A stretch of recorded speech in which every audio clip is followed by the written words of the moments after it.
This is Gareth Southgate, and this is the Three Lions podcast.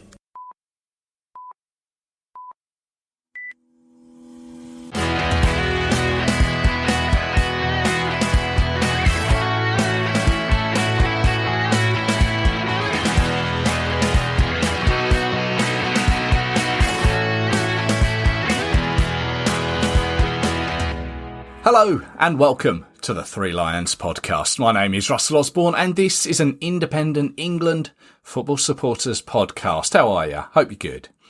Hope you enjoyed the recent episode where I spoke with Sunderland and England fan Dec Welch about his England journey. Bit of a giggle, that one. You could say what goes on an England away should stay on an England away. But Dec wanted to get that one off his chest. I enjoyed it. And I have some more of those coming your way soon. If you'd like to get involved and share your England journey, then just get in touch. We'll arrange it. Now, this is the preview episode for our final Euro 2024 qualifiers of the campaign. Of course, we cemented our place in Germany with that victory over Italy last month. That was a good one, wasn't it? Coming up, I'll be taking a look at Gareth's latest squad to take on Malta on the 17th and North Macedonia on the 20th. I've also got a great chat with someone who played in the last Wembley fixture between Malta and England. And I'll be catching up with Alex from the Macedonian Twitter account. But before that, England recently announced the fixtures for March of next year. I think it works out that every even year we have March friendlies, as we're not involved in either European or World Cup playoffs, and the Nations League begins in the autumn of the year. 2022 we had Switzerland and the Ivory Coast in March. There were no 2020 fixtures because of the pandemic. 2018, Netherlands away, Italy at home. 2016, Germany away, Netherlands at home. I could go on. However, as I said, 2024 have been announced. Unsurprisingly, both will be at Wembley. We play Brazil on Saturday 23rd of March and then Belgium on the 26th. That's the following Tuesday. It does make you wonder if the FA went through the alphabet working out who was available. Brazil and Belgium. But they are both ideal preparation for the Euros. Belgium, like ourselves, having already qualified. And by now, those Brazil tickets will have gone on sale to members. Belgium, still to be advised. As I say, both are at Wembley. It is a shame, but unsurprising. But it would have been an ideal opportunity to take one of these games elsewhere. I guess probably the Belgium one on the road. But Wembley it is. But I would hazard a guess to say that one, if not more, games pre the Euro finals will be taken on the road. You may remember Brazil were the first visitors to the reopened Wembley back in 2007, the game I was at. A last-minute Brazil goal, getting them a 1-1 draw.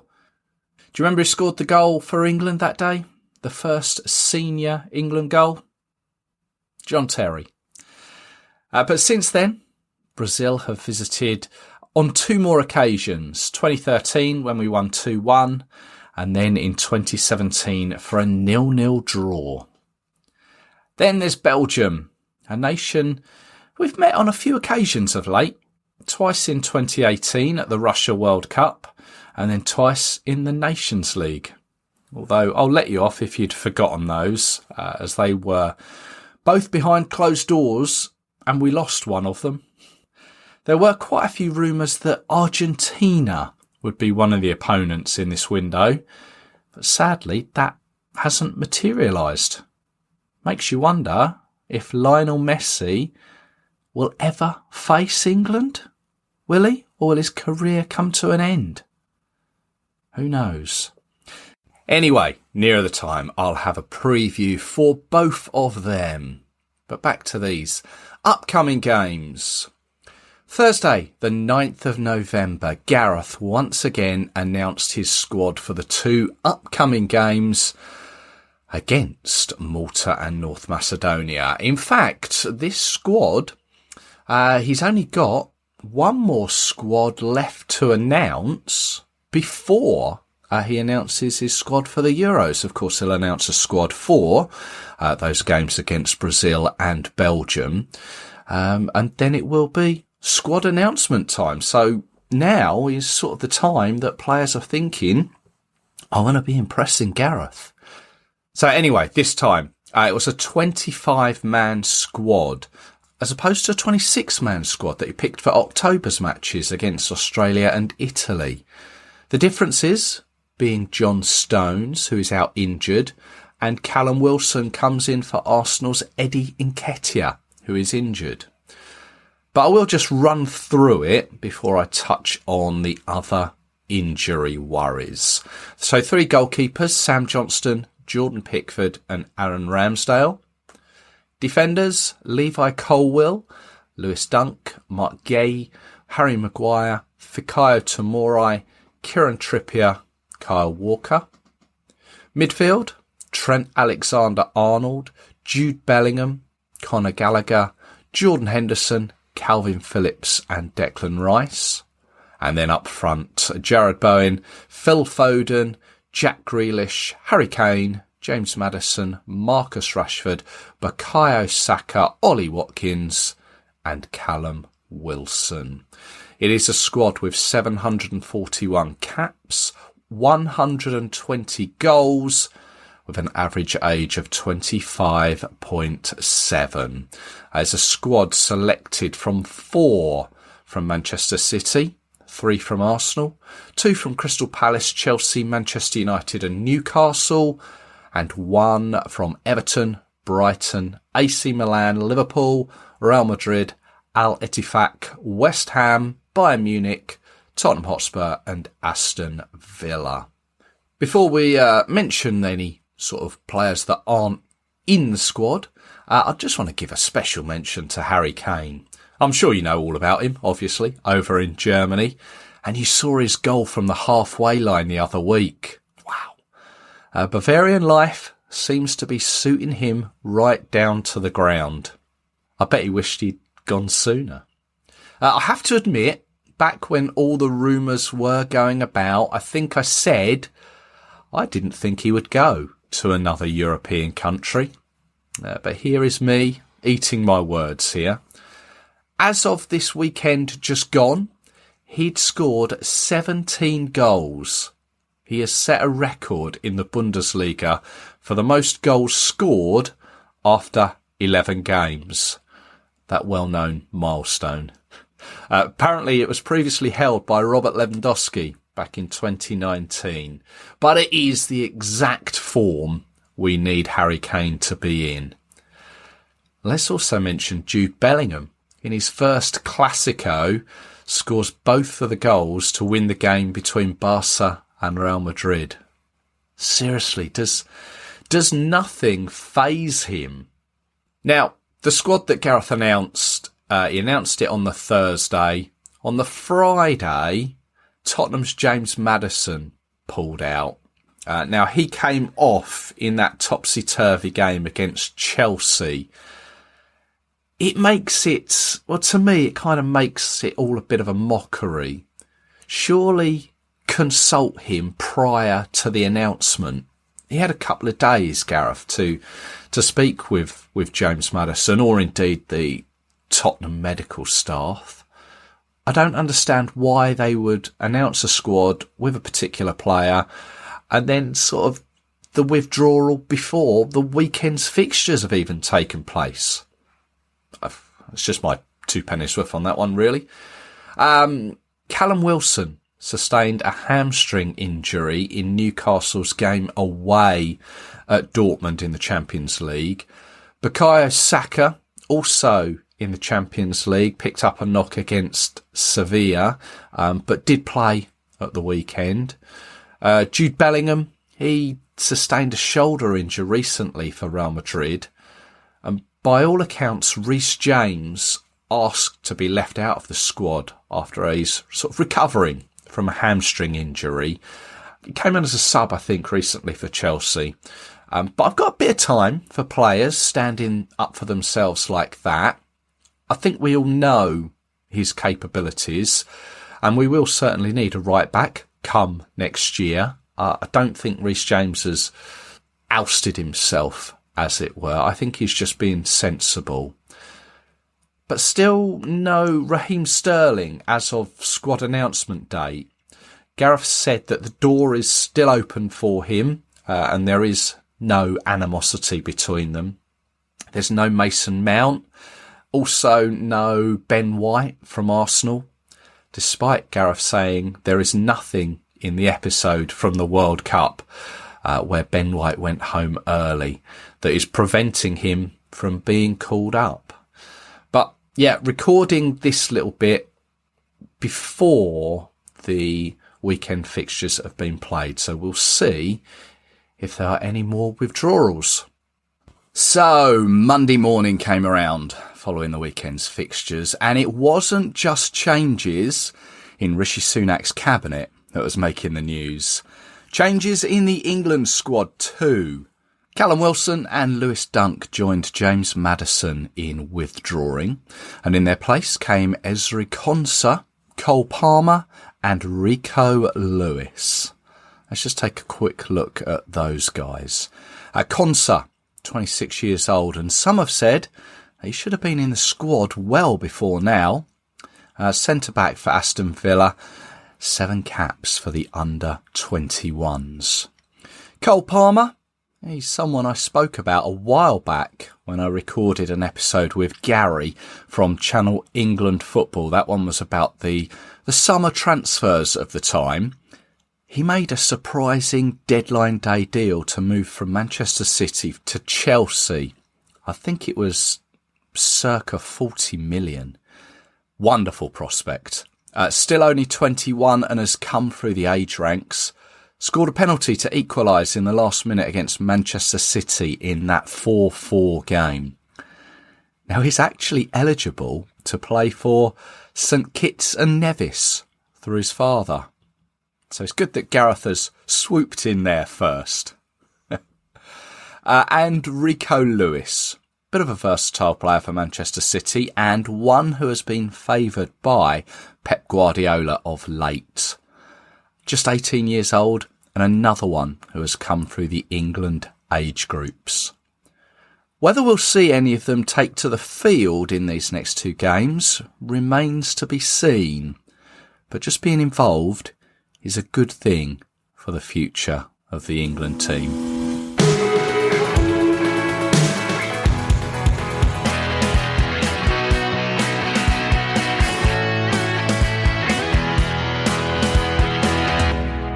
Now, our next fixture is the home match against Malta on Friday the 17th. It's at Wembley. And no stranger to that fixture is Andrew Hogg, who played in goal for Malta against England back in 2016. And it's my pleasure to welcome Andrew to the Three Lions podcast. Hello, Andrew. Hi, Russell. Thank you so much for having me on. I'm honoured. Oh, no, thank you very much for taking the time to join us. You're over in Malta there. Whereabouts in Malta are you? I live in central Malta, a place called Ormi. It's quite a big town, but I live in this kind of small kind of piazza with a lot of alleys, you know. Very, very typical Maltese area. I live in a very old house that we've done up recently moved in. We're happy. Let's put it that way. Good stuff. You actually, you're born in England though, weren't you? Yeah. I was born in Kingston, right, and we lived in Surrey, in Weybridge. I went to school at Parkside for a year, I think, and then moved back here when I was around 5 years old. So is that your parents are Maltese or? Yeah, so my father's half English, half Maltese. He was born over here. My mom's fully Maltese. I was born in England. My sister was born in England. And my dad used to work there for about 10 years. He was a stockbroker. And we moved back. Okay. Do you have split loyalties when it comes to when England are playing a sport or anything, or football? Yeah, I do. But then it's funny because then my mom is a heavy Italian supporter. I don't know if you know, but the Maltese culture is you're either an English supporter, or you're an Italian supporter. Okay. And the England and Italy kind of rivalry is possibly more loved than the Maltese national team itself. Oh, right. So I'll give you an example. The Euros. Was it Euros? Yeah, the Euros. England-Italy final. Oh, yeah. It was chaos.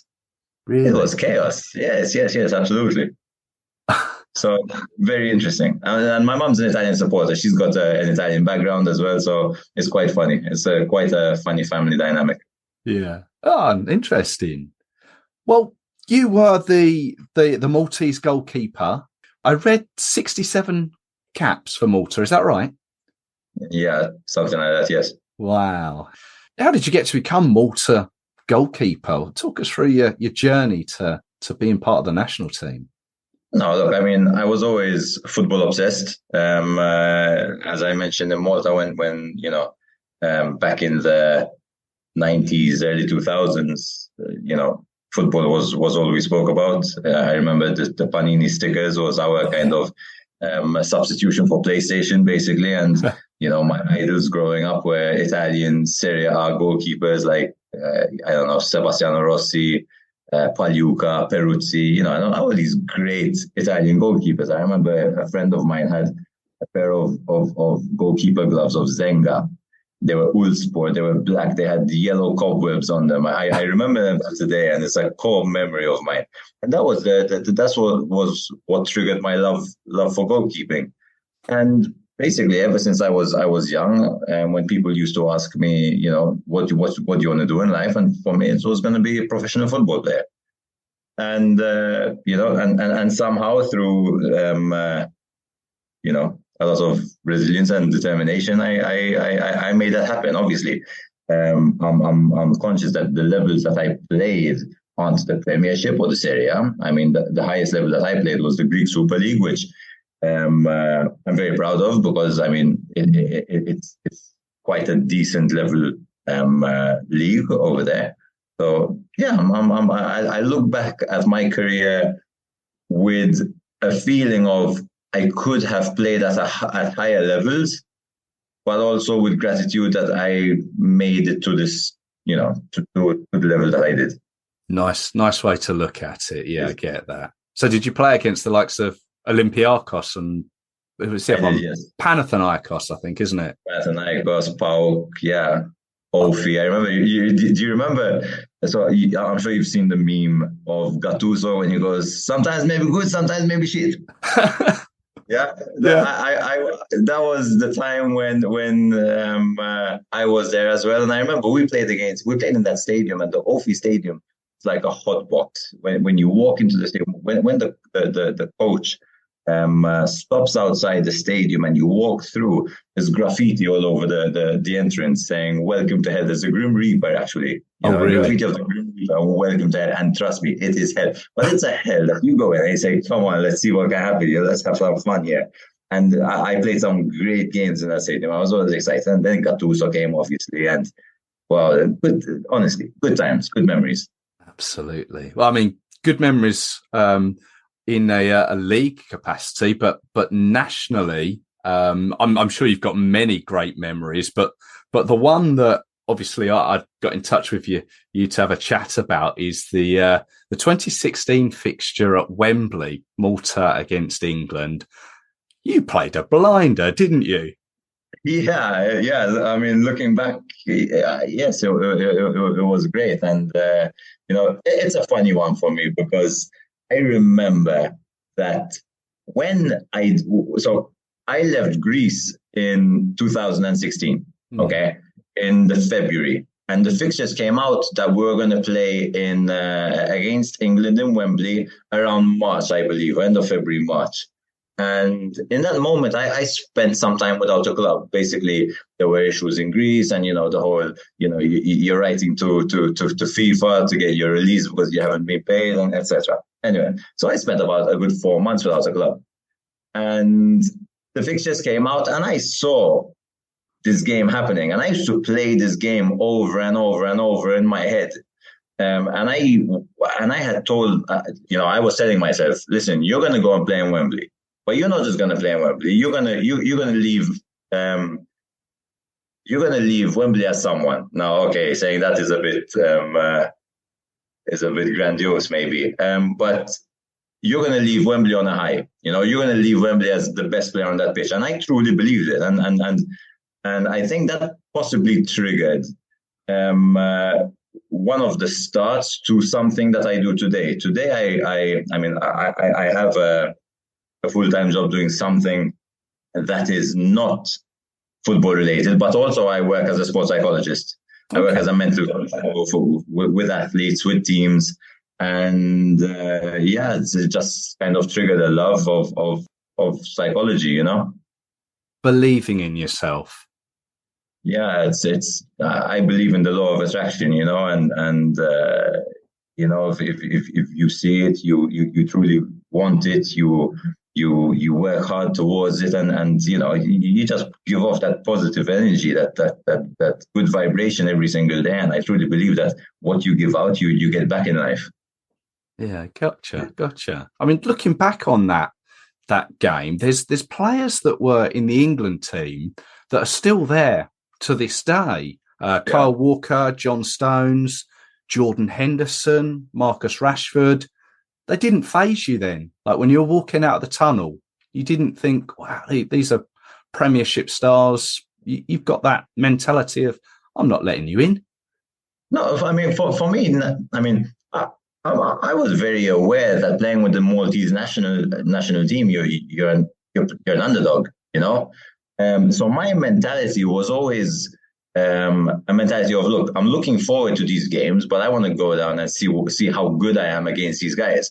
I never saw myself as less than them.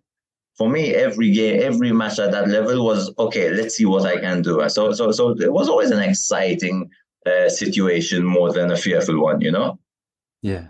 Is that how, I want to try and, I don't want to say the wrong thing, but is that how like a lot of the Maltese players, sort of their attitude is as well? Or can it be a little bit, I don't know, defeatist? I hope that doesn't come across the wrong way. No, it's I understand what you're trying to say. And I think there is, I'm sure there is an element of defeatism, if that's the way to put it. Yes, for sure. I understand that as a Maltese outfield player, you're doing a lot of running, you're not touching the ball very much. Your spirits must be low. For me, it's different. I'm in goal. I'm keeping position. I'm focusing on the saves that I am making. And then slowly it starts to become exciting. If you're an outfield player, I suppose you're just trying to keep position. Limit damage. I don't know. Yeah, I can't really tell. I've never really played out there, so. You never went outfield? No. I mean, yeah, I can play, but not at very high levels. No. So I think in today's age, I'd be good with my feet. I'd be not a big Fred. I'd be a Edison. No. But I'm okay. Yeah, that is the way now, isn't it? The playing with your feet and playing out from the back. It's amazing how quickly the game has changed, really, since then. Absolutely. So, Joe Hart was your opposite number that day. Did you swap shirts with him? I did, actually. It's sitting just up here above me as we speak. We did, and it was a funny one because obviously a huge name, and he was let's say not an idol, but someone I looked up to, and obviously it was in the back of my mind where I'd say, look, after the game, I'd love to. He came up to me in halftime and said, hey, he said, after the game we swap shirts, okay? And for me, that was it was wonderful. And then him and I we stopped to speak after the game, and then there was the home game where we met again. And he was honestly such a lovely, humble guy. And I mean, we do kind of stay in contact until today. So really, I mean, I love the humility about the guy, and obviously the journey. Actually, we've spoken a bit along the way, and I'm sure like. He has taught me quite a bit about his kind of mentality and the way he dealt with the setbacks that he's faced. You know, the kind of mentality of, listen, I'm giving my best right now. I'm trying to be the best me that I can possibly be. I work hard in training every day, and you know, the energy. I mean, the vibration. One day, well, good things will come back to me if I make, you know, remain consistent in my journey. Oh, that's great to hear. That is how he is. I mean, is he still at? I'm trying to think off the top of my head. Is he still at Celtic? Yeah, he is. He is. He's still there. He's getting Champions League football, isn't he? Yeah.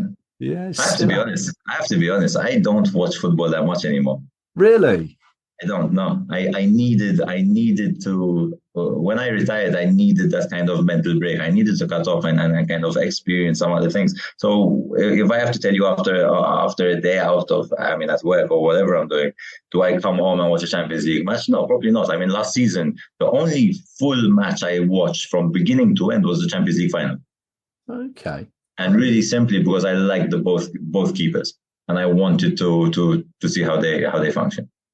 Do you think is that the way with many footballers? Once their time with the game is over, they walk away and just to put their hands to something different. I don't know if it's. I mean, it's wrong for me to say many footballers, but I do know of a few that have had to do the same. Yeah, I guess we just see those ex-players on the telly analysing games afterwards, and we see the ones who take the step to management, and maybe we sort of forget about the ones that maybe just drift off to do whatever their heart feels right for them. Something that I found was once again, even though I didn't play at the heights of the Premiership and etc., when you're in it, okay, you kind of have this belief that the whole world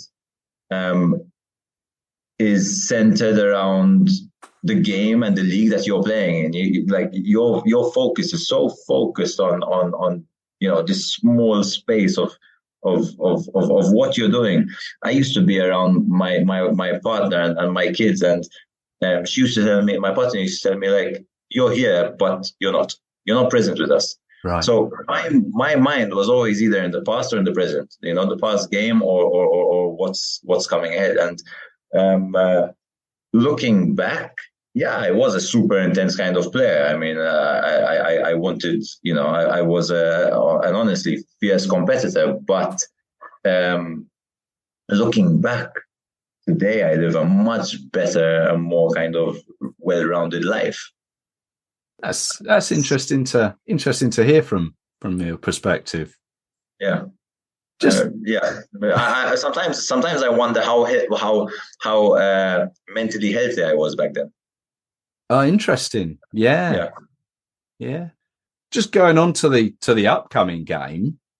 I don't know. I'm not sure who the goalkeeper is for Malta at the moment, but I'm sure you'll be well know how he's feeling. But what's the general feeling with Maltese football at the moment? And I noticed, like, the Nations League campaign, they've got some good results in that recently. There's got to be a little bit of a change, has it? Yeah, I mean, I don't know if you're aware, but the coach has changed recently. A couple of years, let's say a bit over a year ago. A couple of years back, we had a really good coach in Davis Manja, who had given an identity to Maltese football. Finally given an identity, because in my time, there wasn't really much identity. It was defend for your life and kick the ball up. Yeah. I remember one time the Italian coach that we had, he came up to me, he said, listen, he said, if you have the ball in your hands and one of our guys is alone on the side, in Italian, he says, "Mandalo fanculo," tell him to fuck off, right? And kick up. And that was kind of the game plan. And looking back, it was sloppy. There was no identity to it. So now this guy came in and he gave more than identity. They started to try and play from the back. They started to try and do some. It was done really well, and the Maltese public started to get behind the team, and then the Nations League came, and absolutely, I'm aware that the Nations League opposition teams are not England and Italy and Spain, etc. But we did well.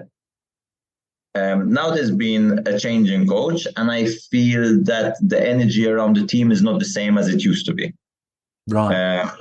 But you know what? Listen, time will tell, and I'm all in for giving people a chance. They've brought in this new guy, this new coach. He's another Italian. I'm sure they saw some good in him. So, why not give him a chance? Absolutely. It's all that evolution of the game, isn't it? Yeah. It's not like we're winning World Cups before anyway. You never know. You said that you're doing your sports psychology now, but I came about you. You've got a slightly different job now as well to go alongside that. Whereabouts are you? Yeah, so I work in a family business. It's a bit more than a family business. Basically, my family are brewers, so to say, and they've created a brand new brew house that is kind of. I don't know how to explain it. It's a super modern factory, but then they've taken the old brew house, they've revamped it, kept all the old machinery, and made it into this really cool modern entertainment space. So it's a good mix of corporate and fun. So and basically what I do over there is I look after events, and once again, it's a new stage in my life, and I just love the whole evolution and the meeting new people and using my network and my contacts to make this place a success. And you're enjoying it? Yeah, I love it. I truly love it. Is it seasonal? Obviously, Malta being an island, there, is it busier during the summer or? No, look, in the summer we experience obviously more tourists, but the people tend to head for the seaside, obviously. All the action is around the beaches, etc. We are in the center of the island, literally 4 minutes away from my house, things really seem to pick up in the winter months. When you say brew house, are you competing? Was it the local beer was Sisk, was it? Yeah, that's exactly it. Sisk. Oh, and that's what you're brewing, is it? Yeah, that's exactly it. There you go. The national beer then. Yeah, the national beer. And I mean, I don't know. Are you aware of the soft drink, Kinney? No, tell me about that. It's a soft drink that my grandfather came up with back in the 50s, I believe. Maybe even earlier than that. Yeah. What's that like? It's like how am I gonna explain it? Sell it to me. It's like an orangey tangy. It's not like a Fanta. It's like a Kinotto. What's a Kinotto? I'll send you one. We'll do that. I'll send you a pack. I look forward to it. Going back to the upcoming game, what would be a respectable result for Malta? What would they love to come away with? I could be a normal fan and say, the result is everything. I'm going to be a psychologist on this one and say, listen, I say, trust the process. Okay.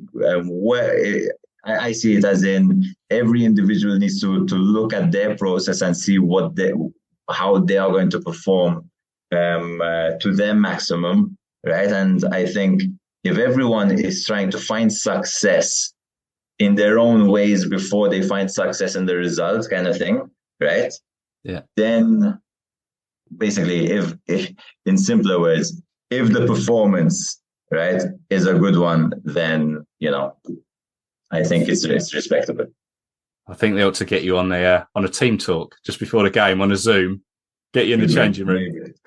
Maybe they should fly me over. Yeah. You'll be watching it on the telly though, will you? Yeah, I should be. Good stuff. Probably. Andrew, thank you very much for your time. Really appreciate it. Just giving us a little insight into your time playing and the fixture between the two nations. Thank you. Great. Thank you. Thank you so much.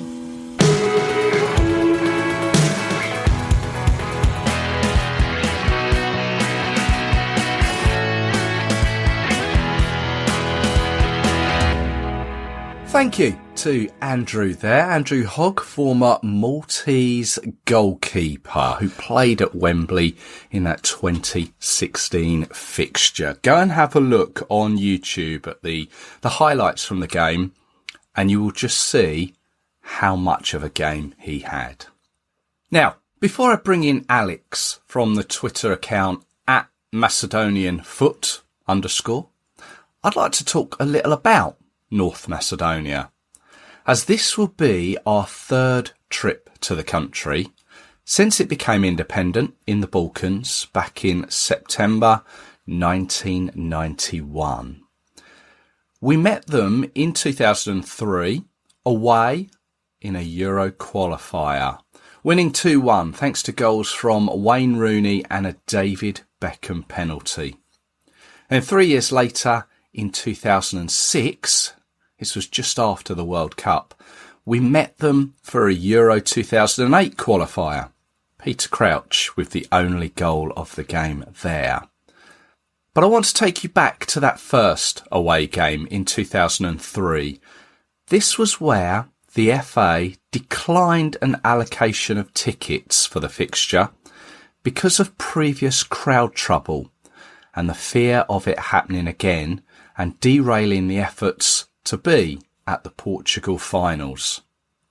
Now, according to the Guardian newspaper, the FA bought all 2,500 tickets and distributed them to local school children through the British Embassy. So the plan was to reduce this potential firestorm by making it harder for England fans to get into the fixture.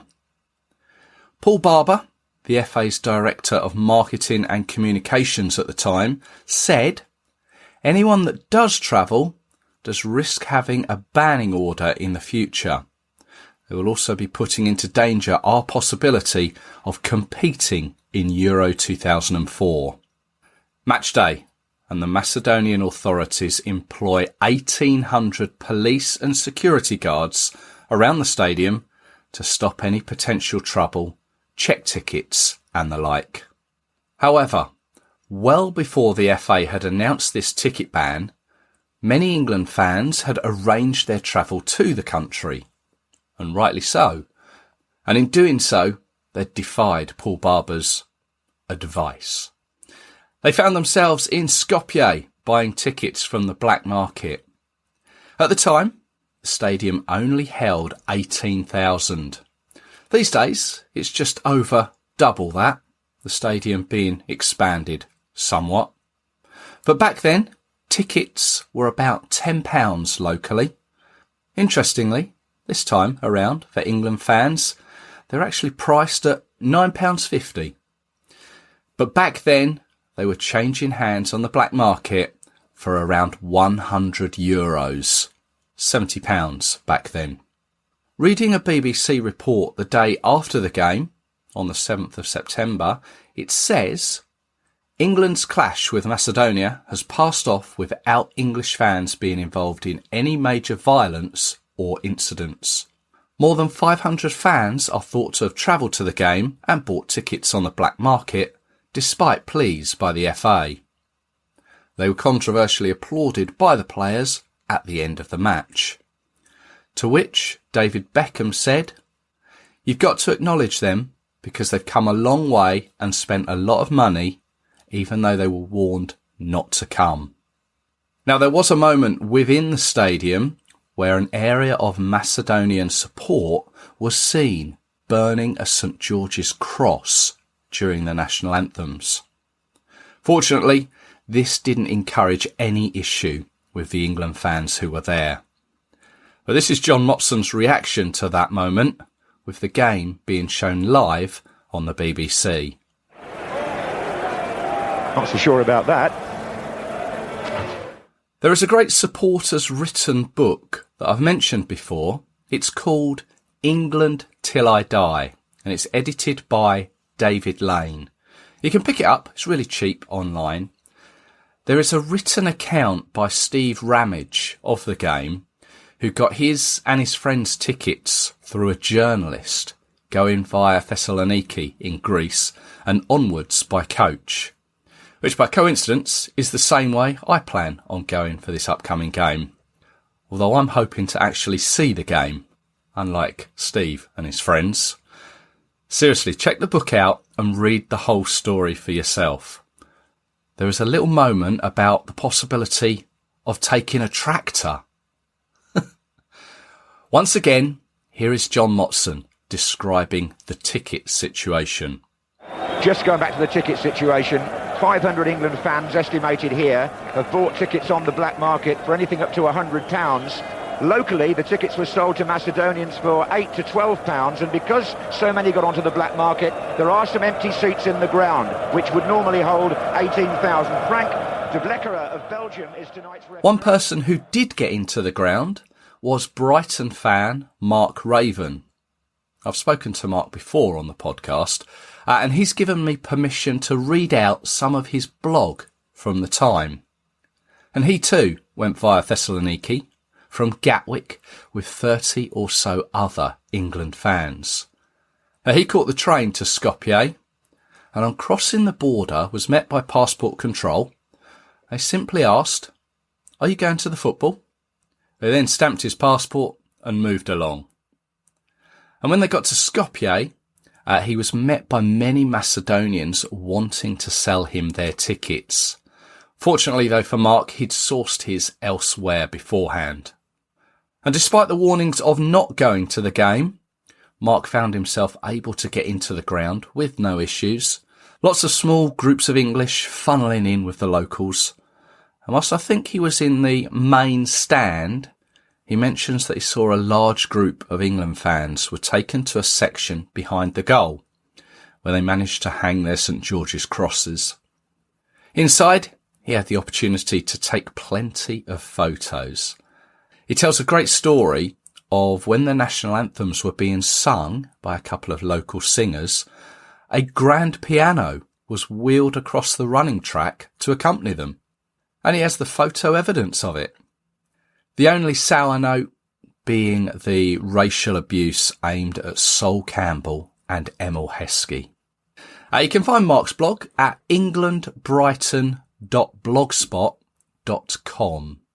There's a couple more stories from the England supporters Facebook page of people who went. Richard Charlesworth says, 2003 was brilliant, apart from being held for 3 hours by the Bulgarian border force on the way in. There was good weather. The police made an away section for us, of which they were chanting, "We're supposed to be at home." Wayne Rooney's first goal was celebrated in front of them there, and apparently on the TV, Gary Lineker snidely commented that they shouldn't have been there. Richard says that there was very sensible policing at the end of the game, with the gate to the pitch opened so that the England fans could move to the centre circle whilst the locals left. Interesting. John Little, also on the Facebook page, he had already booked flights and hotels in 2003 before the FA said that they wouldn't be accepting any tickets, but they decided to go anyway. Got questioned at Skopje Airport, and John said that he was going to Lake Ohrid. I've heard of that. It looks really nice. Those border force didn't really believe him, but thankfully let him through. He got his ticket for the game from a guy selling them at a table in the market square. How times have changed, eh? It turned out that the ticket was the end where their ultras were, who robbed and burned the England flag. So John was in when the anthems were being played and when the Macedonians were burning the St. George's Cross. Dear. Fortunately, he just moved away from them, kept his mouth shut, and didn't have any further problems. He also went in 2006. Again, no problems then.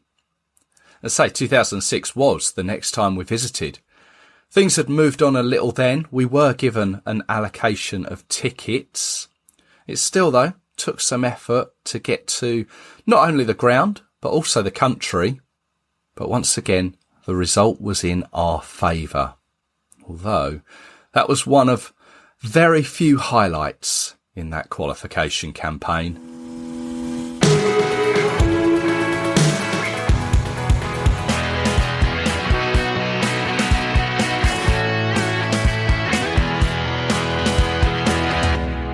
Now, it's time to welcome back to the podcast Alex from the Twitter account @MacedonianFoot_. Hello, Alex. Hi, Russell. How are you? Oh, very well, thank you. Yourself? I'm good, thank you. Good. So Macedonia is the last fixture of this European qualifying campaign for next year. England will be heading off to Skopje, and thought, this ideal opportunity to just chat again. Just remind us of your Macedonian heritage. Was it your father's side? My father, yeah.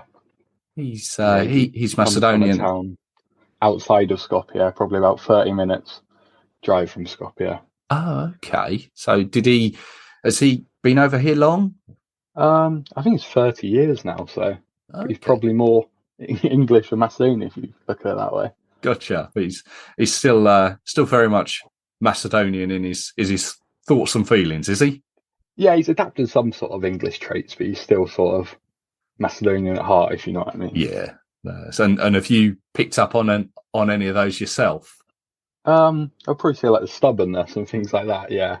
But on the mentality, luckily he and me have got more sort of an English mentality, which serves you a little bit better. Gotcha.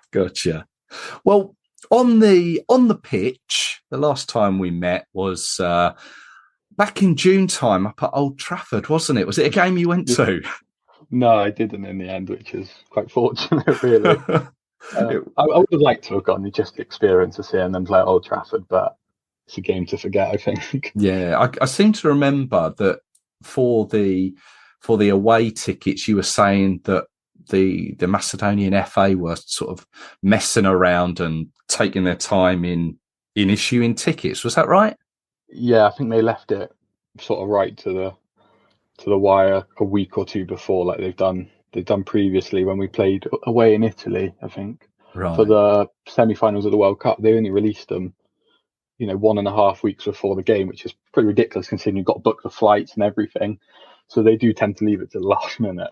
Well, absolutely. It's something that England fans can sympathise with, because they left us hanging for quite some time for away tickets. Initially, I think initially they said that they were going to give England fans around 1,900 tickets, but that was only a little while ago, and it was only when I think when you lost to Ukraine did they then say, "Oh, you can have another." I think it worked out about another 600 or 700 tickets. But there's quite an away end there in the ground, and there's going to be a lot of England fans, I think, rattling around in quite a large away area.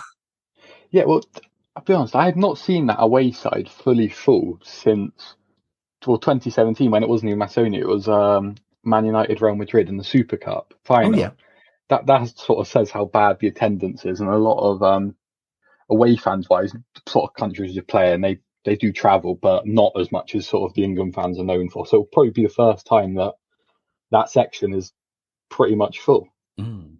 There was a picture of when Italy went to Macedonia for a recent game, and I think there must have only been about 150, 200 Italian fans within a huge area behind the goal. It looked very non-league, put it that way. Yeah, it looks a bit. And the sort of colour of the seats is all washed away, and it looks a bit like old-fashioned sort of times, if you know what I mean, like an old photo.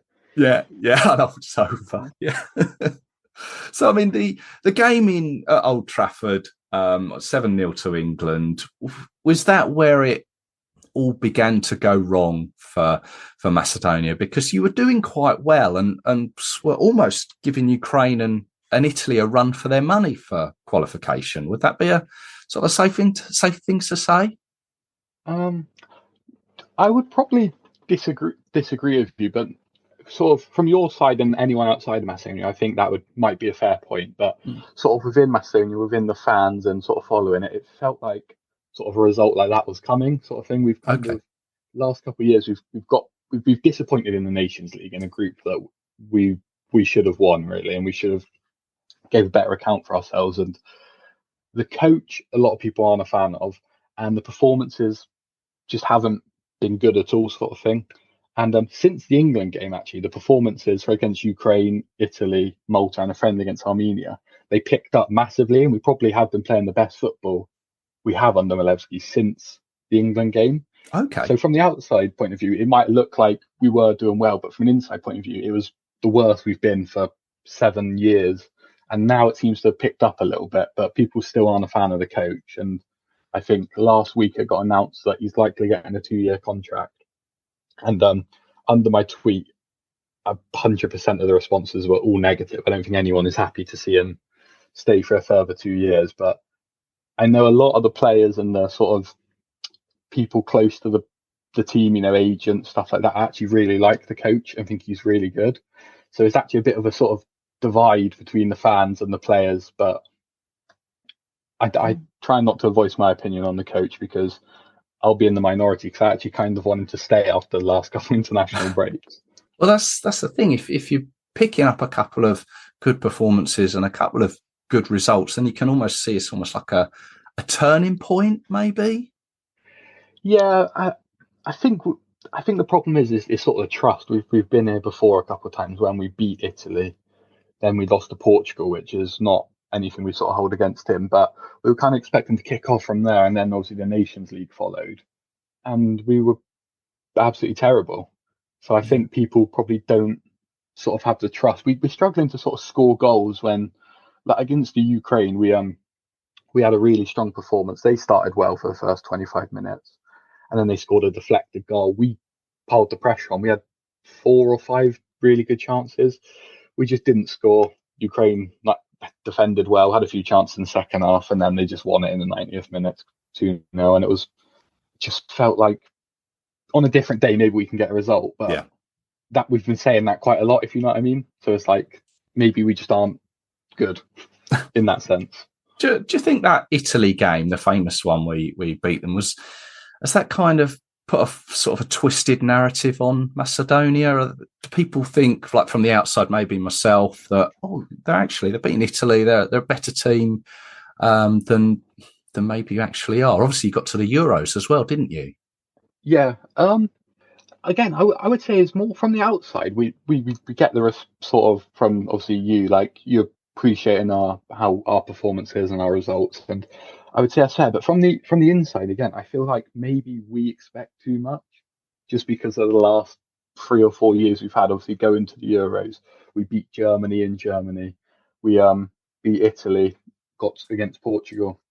I feel like maybe at times our expectations are a little bit too high. Obviously, we're in sort of a golden generation, and when you compare our players to even, you know, the likes of not even big nations, but ones like Poland, let's say, who play, it's not even comparable, the squad. It's just probably speaks how much we've overachieved, the fact that we probably feel entitled to better results, better performances. And I think sometimes we need to probably think back 5-6 years ago and realise how bad we were to how we are now, and just be happy with what we are now instead of expecting more. Yeah, no, I get that. Well, you've got these last 2 games in the campaign for yourselves are Italy away and then England at home. obviously you'd like to finish the campaign on a high. What do you think would be a good result for the manager? You get 3 points out of that, 4 points maybe? I think first of all, hopefully not losing 7-0 to England again would be a positive. But I think I would say just a point would make us sort of happy, because Italy, I think they're going to want revenge after, or they're obviously trying to fight for qualification right now. So it is a massive game for them. And I think we've obviously done enough damage to them over the last 3 times we've played them. So I think if we'll get a point against Italy, definitely. But I think the England game, I think England are probably the best nation against the lesser nations. In games you expect England to win, I think there is no one who is better than England. So I would be happy with a point over the 2 games, I would probably say, and just not to concede a lot of goals and embarrass ourselves again. Fair enough. Well, we shall see how it all unfolds. Yeah. Well, this is going to be my first trip to Macedonia and to Skopje. I know. I think in this instance, you're not going to the game, are you? No, I'm not. No. But you've been obviously back to Macedonia before. I just wondered if you can maybe tell us a little bit about the city and the stadium, and just what it's like there. Any local delicacies to try out? Yeah, absolutely. Skopje is a nice city. It's a big city, quite like sort of densely populated within Macedonia, but the centre is very, all sort of stone. There's a lot of statues. So if you're into your sort of history and statues, there's a lot to see and a lot to read. There's a bridge with about 100 statues on it. Wow. But there's also the old bazaar, which has a lot of very nice restaurants, which I normally, every summer when I get back, I definitely have a few meals in the old bazaar. Sort of old Turkish style houses and roads and shops and restaurants. And then the stadium is only, which is quite nice, about a 10-minute walk from the centre, and it's quite a straightforward walk. You just walk sort of on one road and you end up at the stadium. Right. With the stadium is, as you mentioned earlier, it's about the Italians. The standard of the seats and everything is a little bit derelict. We've recently actually installed a new pitch, because after part of the reason we got a point against Italy was we were literally playing on like a cow farm. That the pitch had been neglected for that long because the federation and the sort of city council couldn't decide whose job it was to look after the pitch, whose job it was to to keep the upkeeping of it, and it basically just got left. And if it rained when we played Italy as well, and like it was like you find a better pitch going to watch under 11s in England somewhere, and it was absolutely horrific. And Italy and Spalletti used that as an excuse, which is fair enough, if you know what I mean. Yes. It's not like, I'm honestly surprised that the game was allowed to go on. It should have been probably moved to a different stadium. But since then, the federation have decided they're going to pay money and lay a new pitch, which I believe is laid already. And I think it's 70% artificial and 30% grass. So hopefully the upkeeping of it will be a little bit easier. But I think this will be the first game that gets played on the new pitch. So let's hope it's been installed correctly. Otherwise, knowing the history with the stadium, it would surprise me if there's some sort of issues with it still. But it's quite a straightforward walk. And then I would say for delicacies and sort of food, there's a lot of meat to choose from. There's one of my personal favorites called tavci gravci, and it's like sort of beans in this tomatoey sauce, which is quite popular around there. There's a lot of meat and a lot of stuff to choose from, so I advise probably go into the old bazaar. There's a couple of restaurants in there that sort of do a wide range of specialities, and it's quite well priced. So I would just advise go in there, ordering a big meal. It's not too expensive, and you can kind of try everything and see what you like. And for those that like a beer, what's the beer of Macedonia? There's 2. Okay. There's Skopje, which is quite a stronger taste, and then there's Zlatan Dab, which is a bit of a sort of a smoother one. Zlatan Dab's my favourite. Okay, but they're both really good. Zlatan Dab, and what was the name of the food there with the beans? Tavci gravci. Tavci gravci and Zlatan Dab. Yeah. And I shall try. It's a good combination. Yeah, I'll try those out. Really, really looking forward to going and exploring a new city. Obviously, throw in a game of football as well. Yeah. just tell us where you can find yourselves on Twitter and how long you've been doing that for. Yeah, my Twitter is @MacedonianFoot_. I've been doing Twitter for about 7 years now. I started it when I was in secondary school with my friend. He was Moroccan, and we both decided we sort of, loved our country's football sort of thing, and we thought there wasn't that much coverage of it, so we both started an account. I got 3-4. It was after the Euros. It got suspended, my account, for copyright because of some old videos I shared. Oh, yeah. And sort of, what Twitter's like. You can't actually. I couldn't find a reason for ages. You can't appeal it, and it is my own fault as well for posting these videos. But it was for a video I posted 2 years ago, sort of thing. Like in 2018, I got banned in like early 2021. Oh. But then since I made a new account and I've been back doing this one. I created this one in July 2021. So I make sure I don't post any videos now. So toe in the line now. Yeah, so I've learned my lesson, but it was never about followers. I just do it because I enjoy it. Sort of Absolutely, thing. Yeah. And what was it? Your friend does a Moroccan one as well. He did do, but I don't think he doesn't do it anymore. Oh, yeah. Well, I was going to say if when England next get drawn against Morocco, I'll have to in the World Cup maybe. Yeah. I'd say after. Was it Morocco in the World Cup recent in Qatar? Yeah, they did quite well. They did, and I was wondering that England would maybe tap up on a friendly against Morocco. Yeah. Who knows? Alex, thank you very much for your time. It's very much appreciated. Everyone go and have a follow of the Twitter account there and just keep up to date with the game coming up. Thank you very much for your time, and yeah, who knows? We maybe meet again. Thank you for having me. I really appreciate it.